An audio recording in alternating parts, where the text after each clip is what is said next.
What if I told you Samsung's next foldables could actually break the foldable market and possibly your expectations? Yep, we're talking record-breaking design, next-gen chips, camera upgrades so wild they sound fake, and a possible trifold. And no, this isn't some far-off dream. It's happening right now, quietly behind the scenes. Welcome back, viewers. Sam here is a bleeding-edge tech that flips, folds, and maybe even rolls. Go ahead, like, share, and subscribe for more updates you won't want to miss. Okay, let's dive in. Samsung's Galaxy Z Fold 7 and Flip 7 have just entered production. That's right, full-on assembly lines are warming up, and the July Unpacked event is looking locked in. But this year, Samsung isn't just tweaking things. They're about to unleash chaos in the best way.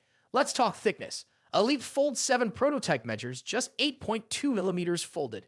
That's even thinner than Oppo's sleekest foldable, and that's not just thinner, it's flexibly insane.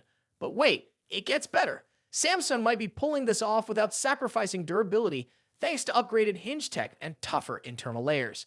And yes, the chip war is heating up. The Fold 7 is expected to launch with the Snapdragon 8 Gen 3 Elite. This isn't just some spec bump. It's the same beast powering the Galaxy S25 Ultra, tuned specifically for foldables. Meanwhile, the Flip 7 is going through identity drama. Two test units were caught rocking Exynos chips, which means we might see a regional chip split again. Risky move, Samsung. But if you're thinking that's all Samsung has planned, buckle up. They're cooking a Flip Fan Edition and a trifold Galaxy G Fold. That's right. A phone that folds twice is rumored to hit the market later this year.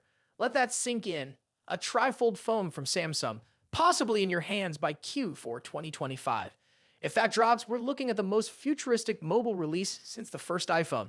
And while foldable hype is growing, the market isn't yet. Sales haven't exploded and rival brands are starting to bail out. But Samsung, they're doubling down.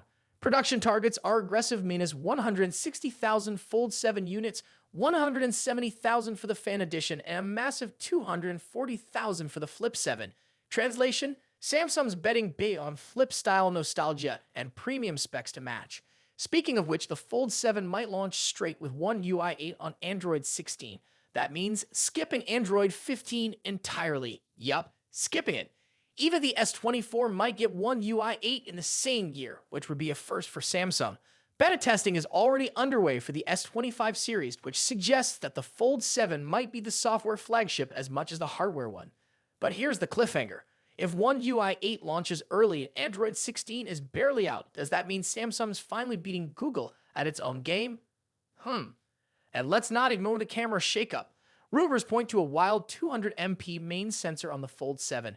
That's a fourfold jump for the Fold 6's 50MP shooter. Combine that with a new under-display selfie cam, wider and taller screens, 8 inches inside, 6.5 outside, and you've got a multimedia beast that fits in your pocket.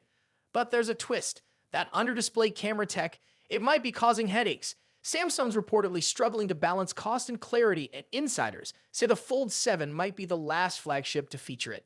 Color-wise, Samsung's bringing heat, literally. The Flip 7 could debut in bold coral red, while the Fold 7 will come in 4 mystery colors. No names yet, but if past releases are anything to go by, we're talking sleek, premium, and probably some exclusive color for Samsung.com just to mess with your FOMO. Now, here's the fun part. Samsung isn't just flexing design muscle, they're building a chip empire. Their upcoming Exynos 2600 designed for 2 nodes is rumored to launch with the Galaxy S26. That's next year. The groundwork is already in motion. Meanwhile, the Flip 7 might debut with the newer Exynos 2500, and the Fan Edition could settle for a budget-friendly 2400E. All signs point to Samsung going all in, more folds, more variants, and chips built in-house. That's not just a product strategy. It's a flex to Apple, Google, and everyone else watching. And don't blink, because we might be entering the most competitive era in foldables ever. Oppo, Motorola, Pixel, Huawei, and yes, even Apple are all circling this space. Apple's rumored foldable iPhone could flip the table. But right now, Samsung's still king. So are you ready for July's big showdown? Because the foldable future isn't just coming, it's unfolding fast.